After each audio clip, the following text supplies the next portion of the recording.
So, we pick up now with the rest of the mixing and baking, and by the end of this video you will see the finished banana bread fresh from the oven.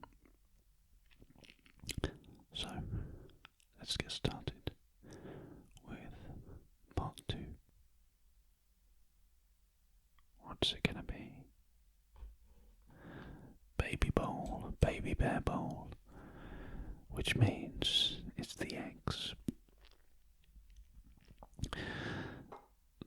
Top tip here.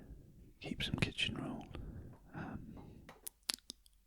kitchen tissue, just handy, especially when you're cracking eggs, because you always get some egg white slime on your fingers. It just saves carrying them to the bin. And then just using a fork. You don't need a proper whisk to do eggs, just a fork. Tilt the bowl slightly, tilt it, and just kind of. You've never whisked eggs before. You just really quickly making tiny circular motion with your thumb and forefinger, your thumb and index finger. You just kind of quickly go around in a very quick, tiny circle. Like, I can't even think of an equivalent motion. Skipping, like a mini, tiny skipping motion, maybe. Is that a good way to describe it? Anyway, if you've not done it, just go slowly and practice. Otherwise you'll kind of have the eggs over the side of the bowl if you're not careful.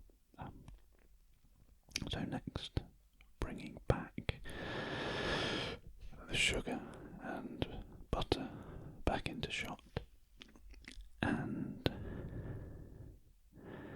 we're going to start mixing everything together here. Popping those eggs out of the way, pop those in the bin, and then I'll be back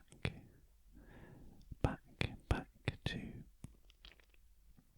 mix the eggs and what else goes in here. I think so. You want to get the eggs and the milk and the vanilla essence, lemon, all ready, and the banana. And then the flour goes in. That's the last thing to go in, the flour and the salt and the raising agent, bicarbonate of soda. So in with the eggs to begin with.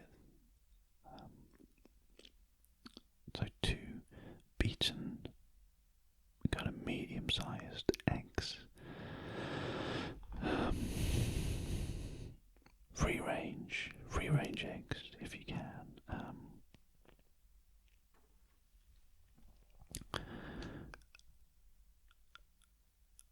What am I doing here? I am trying to show you the measurement of this cup, a third of a cup, 80 milliliters for the milk, which I think the recipe calls for 85, so I'm just going to pour in 80 milliliters of milk, and then just a tiny splash more. That's probably about 5, isn't it there? And next.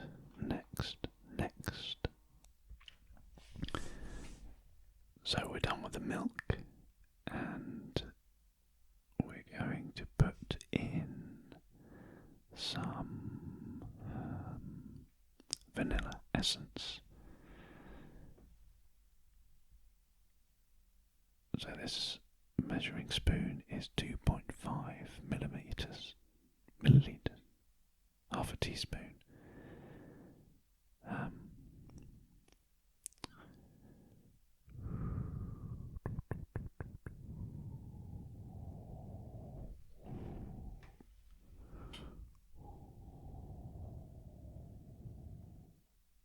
So one of those.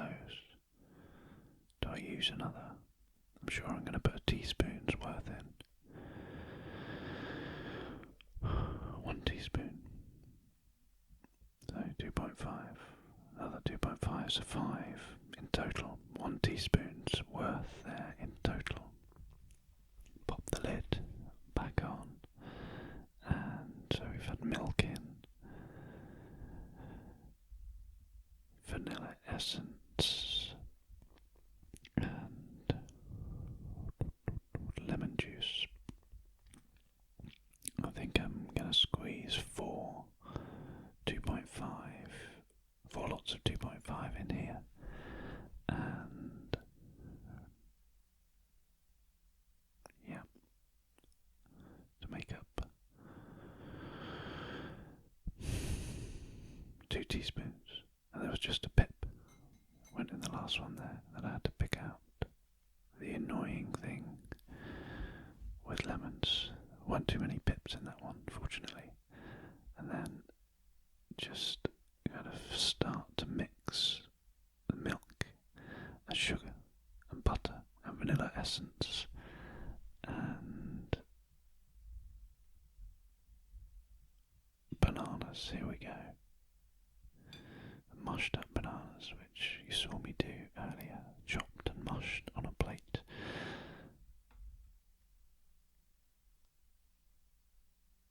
And once they're all scraped in, we're just going to give the mix another stir, just to blend the ingredients together.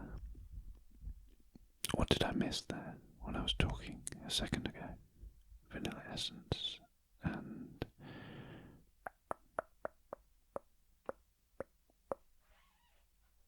something else.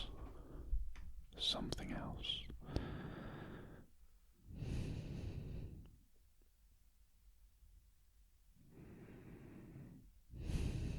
So we're just mixing everything together. And you can just kind of press and mix as well, because kind of the butter and sugar, cream, butter and sugar is still kind of in a little bit chunkier and lumpier. So if you just press a little bit down onto the sides of the bowl,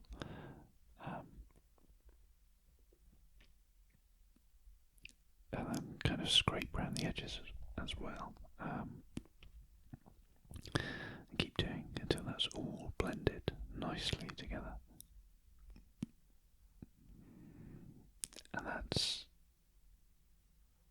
pretty much it with that. That is pretty much it. That is it with all the liquid ingredients. And once I've done with this, there's just one final thing to add, or 3 final things. One main thing to add, which is the sieved flour, which once again, any second will be appearing from the sky.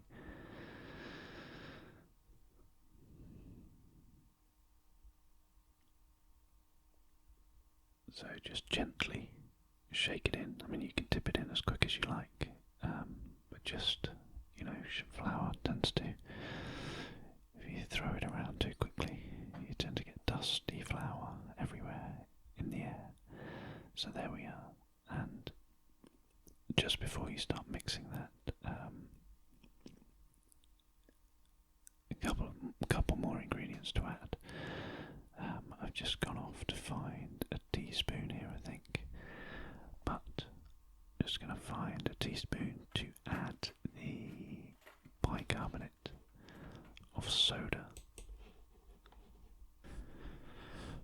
So bicarbonate of soda, which is actually mixed in here with what I've got here is baking powder, or baking soda, as I think it's called in the US, which includes bicarbonate of soda, some kind of raising agents, potato starch, but I used that instead of pure bicarbonate of soda, and so 1 teaspoon of that, and then a teaspoon of just normal fine table salt. The recipe did call for half a teaspoon, I think, but a bit more than that, more salt. As a general rule, I tend to do that, and I do recommend doing that. Just adding a tiny bit more salt, even in sweet recipes, because it just brings out the flavour.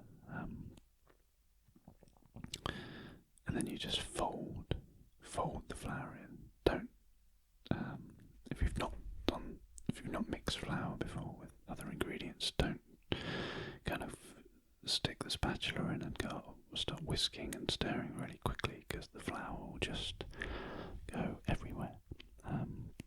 Fold gently, keep folding, and then bringing it all in from the sides, and the flour will eventually moisten and absorb the liquid, and the ingredients will thicken up. To start with, it looked like it was going to be quite a thick dough, didn't it? But it stays as a kind of sloppy, banana-y liquid.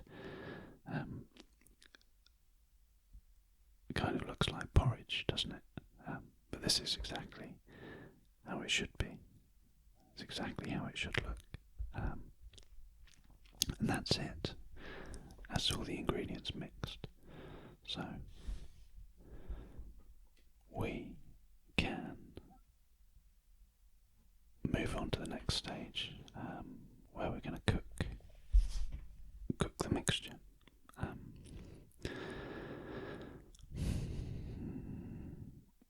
So just move that out of the way, and in with the 23 by 23 centimetre baking tin. This is brand new, and it's got a non-stick coating. It looks pretty good, and a 10-year guarantee I think it came with. So you could probably get away with not greasing, not adding any grease to the bottom, and it still wouldn't stick, I would imagine. But it never hurts to add a bit of grease or butter, and it helps with the flavour as well. So just the quickest way to do it is take a tiny chunk and just rub it around with your fingers. You can use a piece of grease-proof paper or something if you don't want to get your fingers messy, or just wipe your fingers on some kitchen towel afterwards, and then wash them. And that's greased up, and we can then pour the banana, flour, milk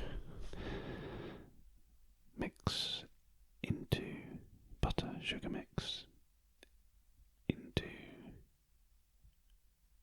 the baking tin.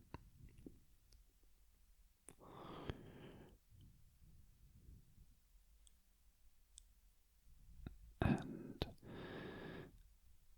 there we go. There's no special method to doing this. You just kind of slop it into the middle and then scrape all the residual bits as best you can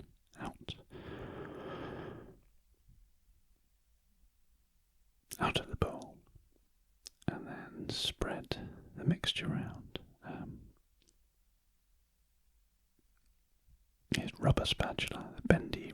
spatulas, they're just great for this kind of recipe, particularly when you've been mixing stuff in bowls and you need to continually kind of fold and scrape the ingredients off the side of the bowl.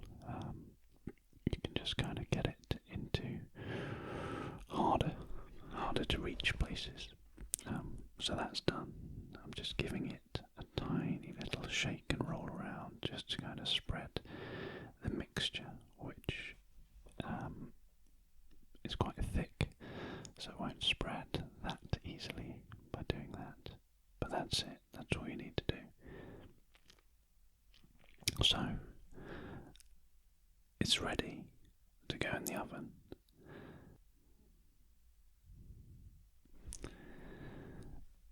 And as I mentioned earlier, I turn the oven up to heat it up to full temperature, and then turn it down to 200 degrees for this.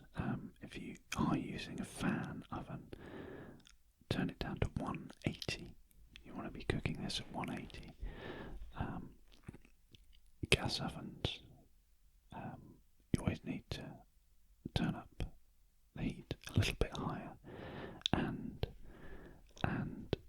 also the heat is less of a dry heat, because it's something to do with the moisture given off when the gas burns. Just tiny bits of moisture droplets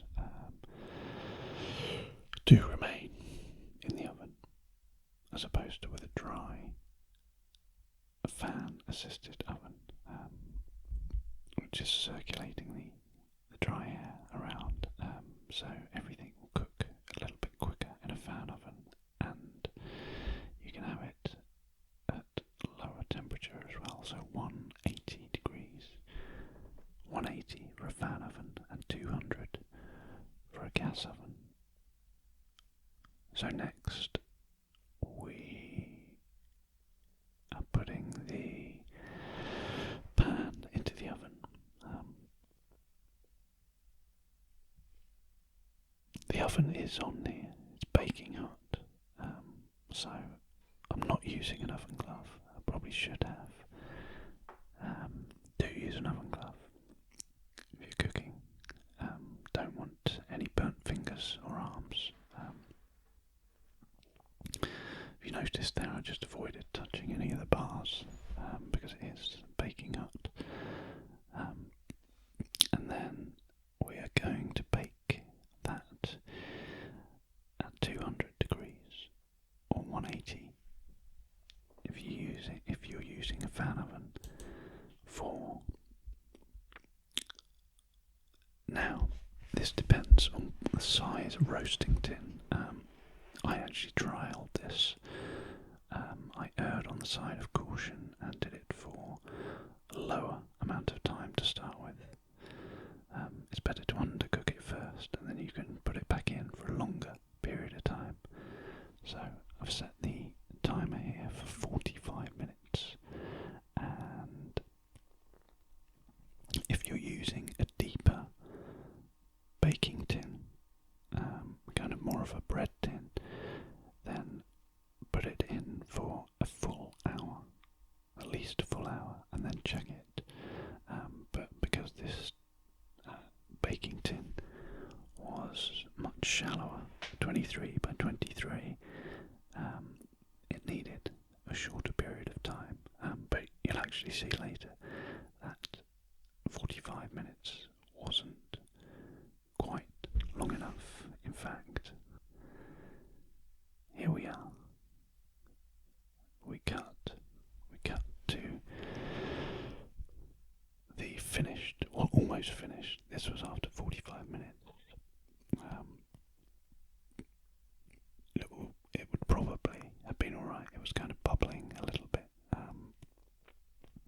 So I just decided to put it back in for a little bit longer, and reset the timer for another 10 minutes, 10 more minutes, and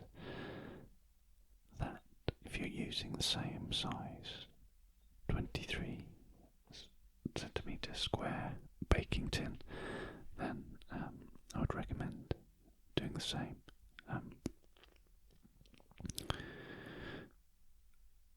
But if you like it kind of lighter, that was probably just about done in the middle, but I just wanted to do it a little bit longer, but without running the risk of it cooking through too much in the middle and drying out, because you always, I think, you want a nice moist cake centre. Although this is called banana bread, it is more of a cake, I would say. So, 10 more minutes. And then, here we are, 10 minutes later,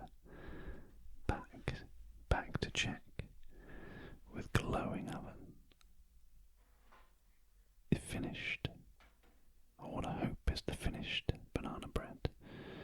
And there we go.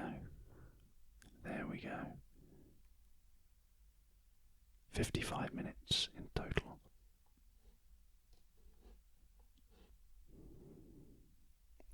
And you can see it's got a nice light brown colour to it, and it's just gone a little bit darker from just doing it for 45 minutes, so that extra 10 minutes has just helped it.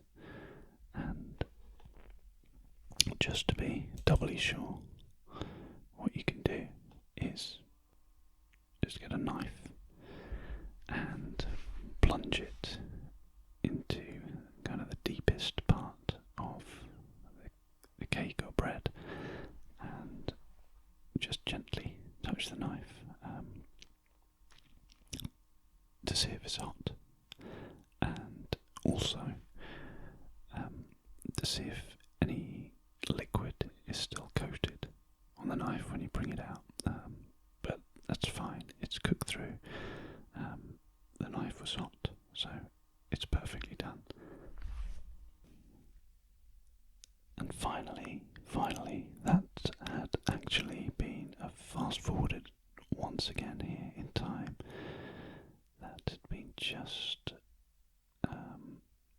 resting for about 5 or 10 minutes just to cool slightly.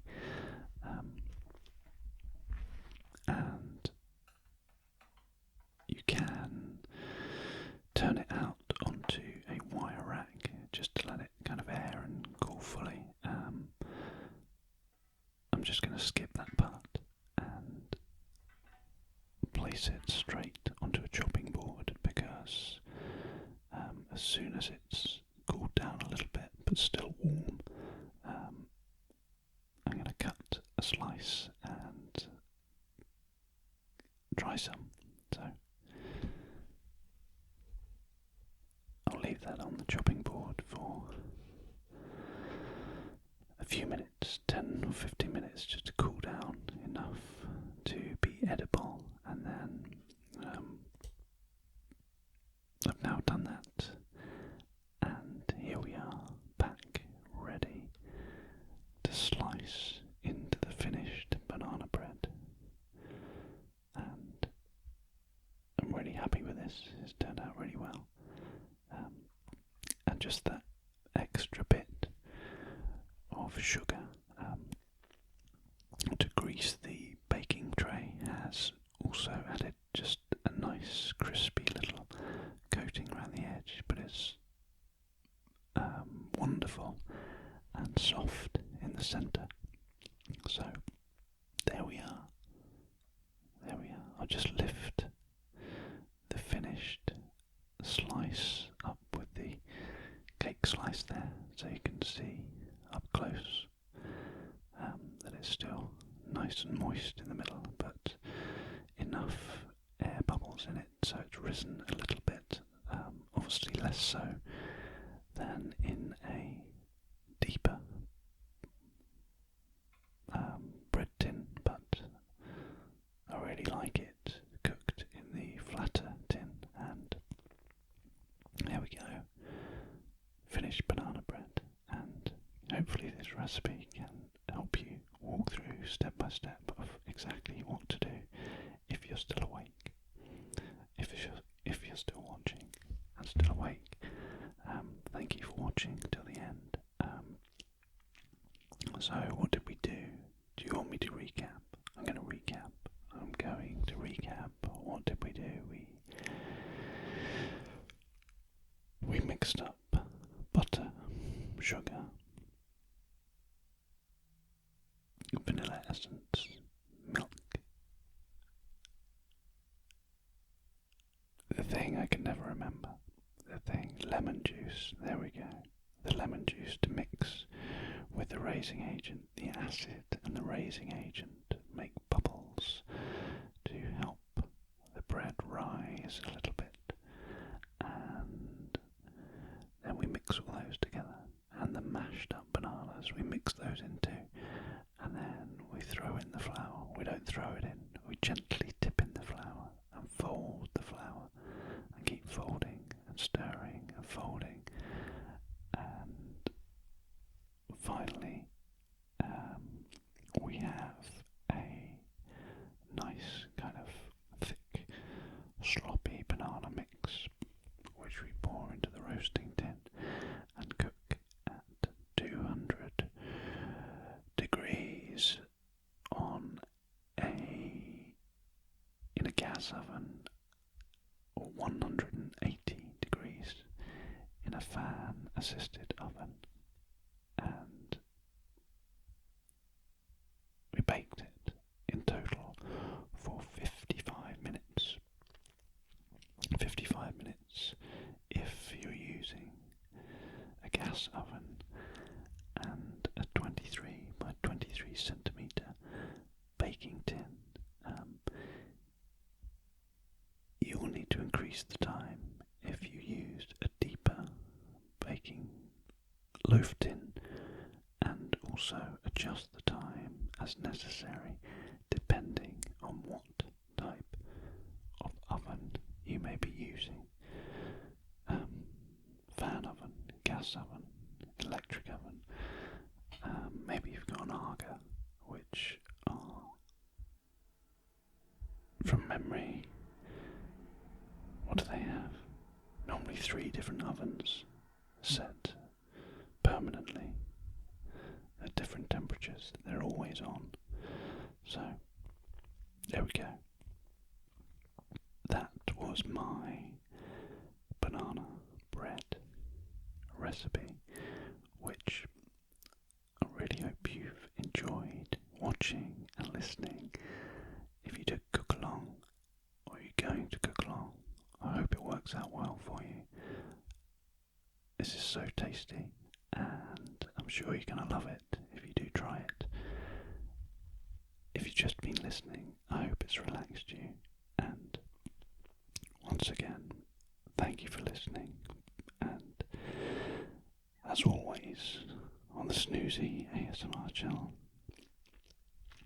we end by saying, do keep calm, stay relaxed, and as always, do sleep tight.